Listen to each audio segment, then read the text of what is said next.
Jay-Z for that. I'll forever appreciate Adidas for that. I'll forever appreciate my wife and her family for supporting me. When I go crazy on the fashion world and do all that shit, you know. It's your boy Akademiks, and check it out, because Kanye West announces that he's signing this 18-year-old kid from Brooklyn. And y'all gotta check this out. Please, y'all gotta check this out. By the way, the kid got a song. His name is Desiigner. I believe he also has a handle called Life of Desiigner. But he has a song called Panda. Now, part of that song is featured on what we heard to be Kanye West's album, The Life of Pablo. It's featured on the last part of Father Stretch My Hands, which I'm guessing is part 2. Which, it sounds dope, okay? However, I remember hearing this, I heard this on New York radio one time, and I rarely listen to radio, but I thought it was Future. Now, if you guys go check the song out, just type in Desiigner Panda. Of course, get in the comment section over there, let them know DJ Akademiks sent you. But if you listen to the song, motherfucker sound just like Future, okay? To keep it real, he sounds more like Future than Future sounds like Future, okay? However, it's a dope song. Okay, if you like Future, you're probably going to like that. Now, I see a lot of people on social media. Some people are offended. Some people are saying it's straight up copying, it's jacking, it's biting. Some people are saying he's from New York. Why the fuck does he sound like he's not from New York? Why he sound like he's from Atlanta? Now, I've explained to a lot of people, and I've gone on this whole tirade about the generation gap that exists, especially in New York, okay?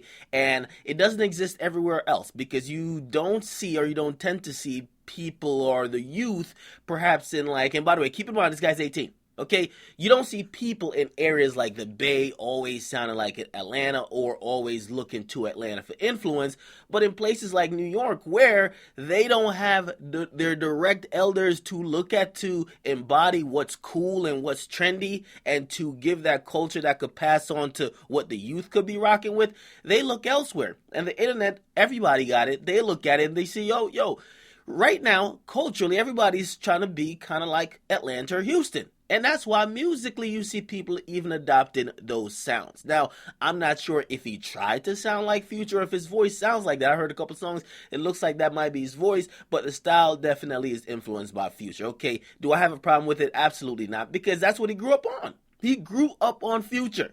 He didn't grow up on, and that's the thing. There's some people that I feel like have held back New York, talking about you got to have this quote-unquote New York sound. But I believe you could be diverse enough where you could have somebody like a Joey Badass who has a more traditional sound and have homie here who doesn't. You know what I mean? You got to embrace them all. Look at Lil Uzi Vert, who's out of Philly, and he definitely don't sound like he's a Philly artist at all. But he's dope. So it's going to be interesting to see how people get into this guy. But Kanye West did sign him, which is a little bit, I was a little bit shocked that he signed him, just because in an industry where people do get offended really quickly when somebody might be seen as either biting or taking someone's style, he's going to get a lot of comparisons to Future. I'm going to see how Future responds. Future might be cooking up a couple mixtapes right damn now.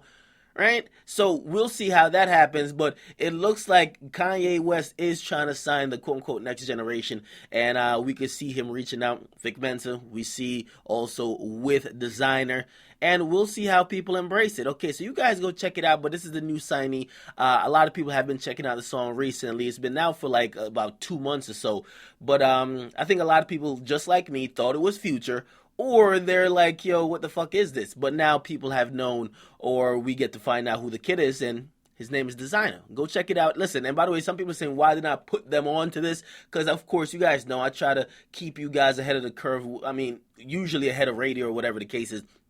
I don't listen to radio, okay? I live on the East Coast, but I don't even listen to radio. I heard this shit in passing on the radio, and I was thinking, like, yo, this is another dope Future joint.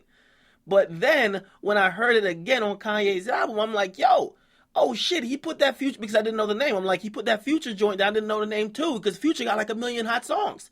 So I'm like, he put that joint that Future put out on his new album. Come to find out, people like, no, that's Desiigner. Did some quick research on him, and he said, what do you guys think about this? Do you think his style is a little bit too close to what Future is, or do you think it's okay?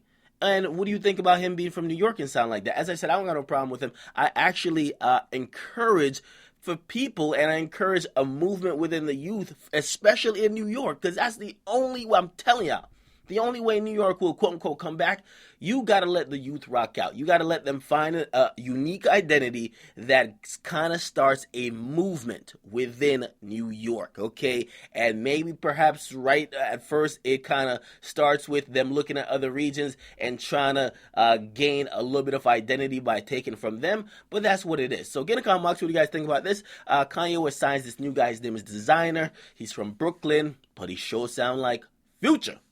It's Akademiks, man. I'm out.